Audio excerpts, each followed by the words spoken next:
موجودہ وقت میں حالات معاشی، سیاسی، معاشرتی حالات کی وجہ سے انسان ذہنی طور پر کچھ چڑچڑا سا ہو گیا ہے، اور اس کا اظہار وہ غصہ میں کرتا ہے۔ غصہ ایک عام سی چیز ہمیں نظر آتی ہے۔ گھروں میں بھی بچوں کو بڑوں کے غصہ یاد دلا کر ڈرایا جاتا ہے۔ دیکھنا یہ ہے کہ کیا غصہ اچھی چیز ہے یا بری چیز ہے۔ غصہ ایک فطری عمل ہے، اور اس فطری عمل کو ہم قابو میں لا سکتے ہیں، جس طرح انسان نے اور بہت سے فطری عوامل اور قوانین کو دیکھتے ہوئے، سمجھتے ہوئے ان سے فائدہ اٹھایا ہے۔ اسی طرح انسان غصہ پر قابو پا سکتا ہے، اور غصہ پر قابو پا کر اس سے فائدہ اٹھا سکتا ہے۔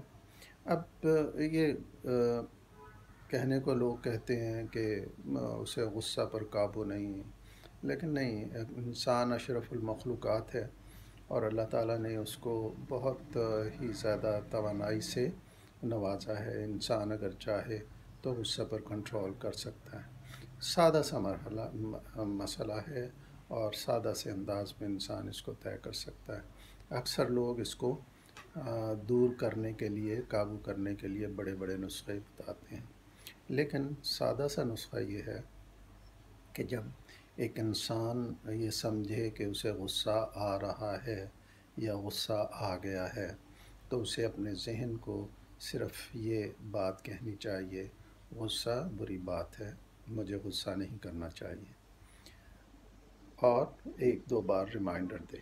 تو وہ دیکھے گا انسان کہ جیسے ہی یہ پیغام اس کے دماغ میں جائے گا، غصہ کی کیفیت کم ہو جائے گی۔